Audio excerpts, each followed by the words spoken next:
Hi, boys and girls. Today's Bible story is continuing the story about David. And last week, when we had our story, we read about the Ark of the Covenant being brought into Jerusalem.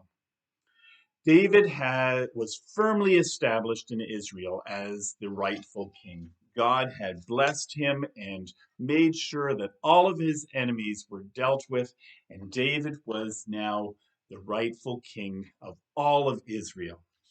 And David lived in Jerusalem, his newly established capital city, and he finally had rest from all of his enemies. And he built himself a nice house and he was comfortable. And then he thought, there's one more thing that would be really good. The Ark of the Covenant is in Jerusalem, but it's in a tent, and I live in a wonderful, beautiful house. But the Ark of God is outside in a tent. So he went to the prophet Nathan, or Nathan came to him. We're not exactly sure, but Nathan and David got together. And David said, "This is my desire. I would like to build a house, a temple, for the Ark of the Covenant to be inside." Nathan looked at that idea and said, "That's a wonderful idea. Of course, that's a great idea. Carry on and go ahead as you have planned." But that night, when Nathan went home, God spoke to Nathan in a dream and said to Nathan, "Go back to David and give him this message." When Nathan went back with God's message, this is what God told David. David wanted to build a house for God, and God said, "Why do I need a house? Why do I need to have a structure in which to dwell? My kingdom is all of the universe of the world. I move with my people of Israel. Ever since the time when they left Egypt, I traveled with them. And God did travel with them and led them through the wilderness and led them into the promised land and secured the promised land now for them with David. So God did not need a house to live in. While that is true, God did honor David. God did appreciate David's request, but recognize that David was a warrior. He was a man who um, served God violently in executing God's justice for sin. So David was told by God, "I don't choose a house. I don't choose a place in which to live in. What I do choose is you." God said to David, "I chose you from the pasture land when you were a shepherd, and I raised you up to be king over my people. I was the one who cut off your enemies." So God established a promise with David. That promise we call a covenant. Now, in that covenant, there were a number of things that God promised David. The first thing that God promised David is, "I will make your name great. You will have a great name." And that is true. Throughout the world, throughout all the time since David, everybody has known David as the king of Israel. The second thing that God promised David was that he would appoint a place for Israel from the people and plant them in a land. And that's true as well. God had given the land of Israel to his people. David had established peace throughout that land. And throughout his reign and through the reign of his son, there was great peace throughout Israel, especially when they obeyed him. And the third thing is that God said to David is, "I will make you a house." Now that's really interesting because originally this all started when David said, "I want to build a house for God. I want to build a temple where the Ark of the Covenant can be." And God said, "No, I don't need a house. Instead, you are going to be the house." And David's kingdom was established. And he said, "I will be a father to you and to all of those who follow after you. God said to David, I will establish your throne forever. There is no other kingdom in this world where God has said he would establish their throne forever. Queen Elizabeth, her family has been reigning for hundreds of years. But there will come a time where even the dynasty with which Queen Elizabeth is living in will end.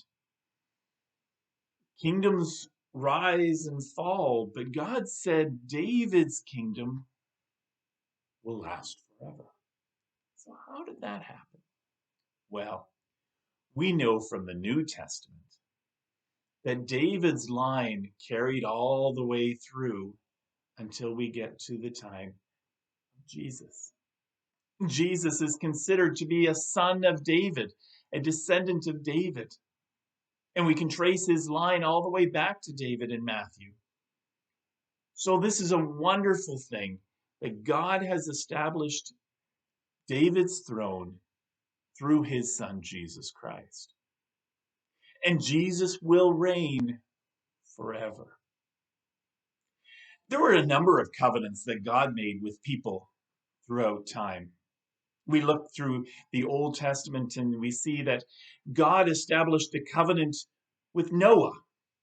That covenant with Noah was saying, go out, be fruitful throughout the world, and the blessing of God will fall upon people, descendants of Noah. Everybody is descended from Noah, and God's blessing rests on us all. Sometime later, God called another man. He called Abram.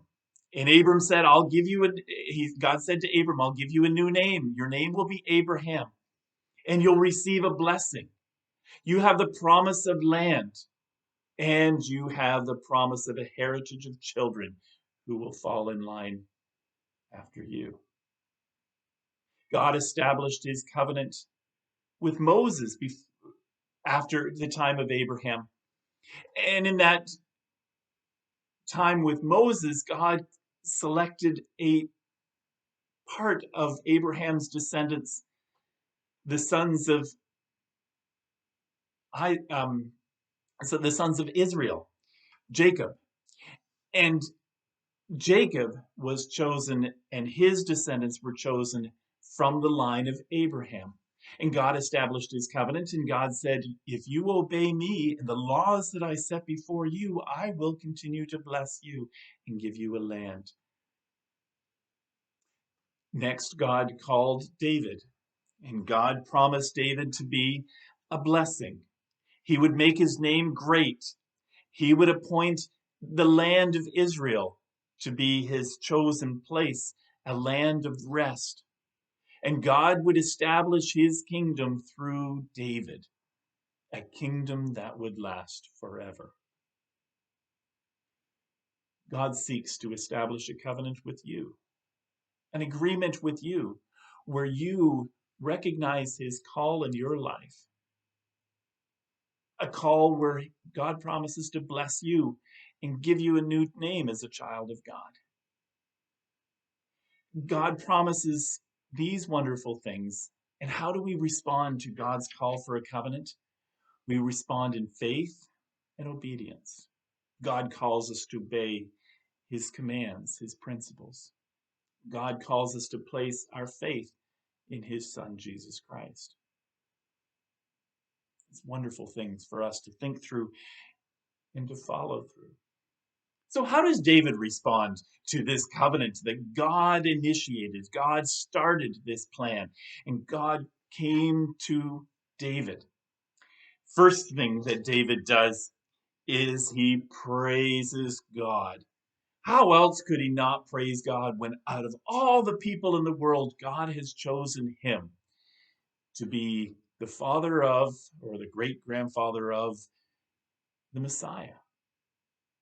The fact that God was able to purify and take the penalty away from sin in one of the children of David, in Jesus Christ. Salvation is found through a child, a descendant of David.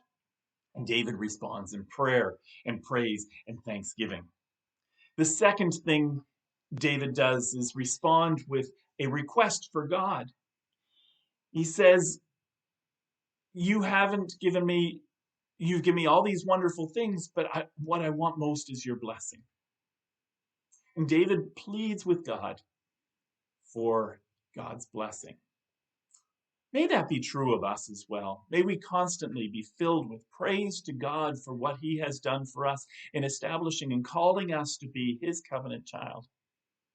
May we be filled with thanksgiving and respond to God in thanksgiving for that. The other thing is that we need to seek God's blessing in our lives. David had some wonderful plans. They weren't bad plans at all. He wanted to build a temple. Eventually, the temple was built, but it wasn't by David. It was by his son Solomon.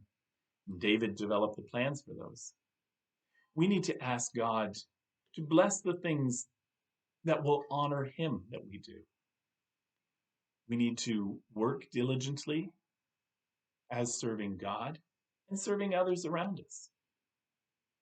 And pray that God will continue to bless us and provide us with the joy in serving him. May God bless you today as you serve him.